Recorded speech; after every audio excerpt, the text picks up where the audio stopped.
ആദ്യം ഞാൻ കാണിച്ച ഡ്രൈവിംഗ് ലൈസൻസ് ഡ്രൈവിംഗ് ലൈസൻസ് അതിനകത്ത് ഇത് നൈസായിട്ടോ. ഇത് ഞാൻ വേറെ ഇതിൽ ഞാൻ കണ്ടിട്ടില്ല, അതുകൊണ്ട് എനിക്ക് ഇഷ്ടപ്പെട്ടു.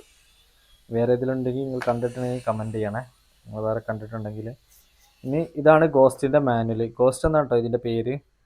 ഞാൻ ഗോസ്റ്റിൻ്റെ മാനുവൽ. അതിനകത്ത് before you start playing read this. അയ്യോ, ആദ്യം ഇത് വായിക്കണം എന്നാണ് പറഞ്ഞത്, പക്ഷെ നമ്മൾ അങ്ങനെ അല്ലല്ലോ, മാനുവൽ ആരാ വായിച്ചു തുടങ്ങില്ലേ. ബാറ്ററി ഉണ്ട്, ചാർജർ കേബിൾ ഉണ്ട്, പ്ലഗ് എങ്ങനെ ചാർജ് ചെയ്യേണ്ടതെന്നുള്ള രീതി ഇവിടെ മെൻഷൻ ചെയ്തിട്ടുണ്ട്, എങ്ങനെ ഇൻസ്റ്റാൾ ചെയ്യേണ്ടതെന്നുള്ളത്. പിന്നെ റിമോട്ടിനകത്തുള്ള ബട്ടണിൻ്റെ എക്സ്പ്ലനേഷൻ. ഇതാണ് റിമോട്ട്. ഇതിനകത്ത് ഇതാണ് ലൈറ്റിൻ്റെ സ്വിച്ച്. ഇത് ഓരോ പ്രാവശ്യം നിൽക്കുന്ന സമയത്തും വണ്ടിയിലെ ലൈറ്റ് മാറിക്കൊണ്ടിരിക്കും. ഇപ്പോൾ ഞാൻ ഓഫ് ആക്കിയിട്ടാണ്. ഓക്കെ, ഇങ്ങനെ ഇതാവും. ഇത് 2 സ്പീഡ് ഉണ്ട്. ഒറ്റ പ്രസ് ചെയ്ത് കഴിഞ്ഞാൽ ഇപ്പോൾ ഹൈ സ്പീഡ് ആവും, ഒന്നുകൂടെ പ്രസ് ചെയ്ത് കഴിഞ്ഞാൽ ലോ സ്പീഡ് ആവും, അത്രമാത്രം. ഇത് ഓൺ ഓഫ് ബട്ടൺ. ഇത് എന്താ പറയുക, സ്റ്റിയറിങ്. ഇത് ത്രോട്ടിൽ. ഓക്കെ, അത് ഇതിനകത്ത് മെൻഷൻഡ് ആണ്, അതിൻ്റെ വർക്കിംഗ് എങ്ങനെയാണെന്നൊക്കെ.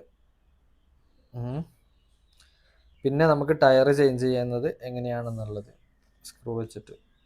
പിന്നെ ഫസ്റ്റ് എയ്ഡ് പറഞ്ഞു കഴിഞ്ഞാൽ keep the remote and the car together and switch on both. രണ്ടും ഒരുമിച്ച് മാക്സിമം ഓൺ ആക്കാൻ നോക്കുക. A red light on the remote will start. Chop blink ചെയ്യും, അങ്ങനത്തെ കാര്യങ്ങളൊക്കെ ഉണ്ടല്ലോ. വെള്ളം അവോയ്ഡ് ചെയ്യാൻ പറയുന്നുണ്ട്, വല്ലാതെ വെള്ളത്തിൽ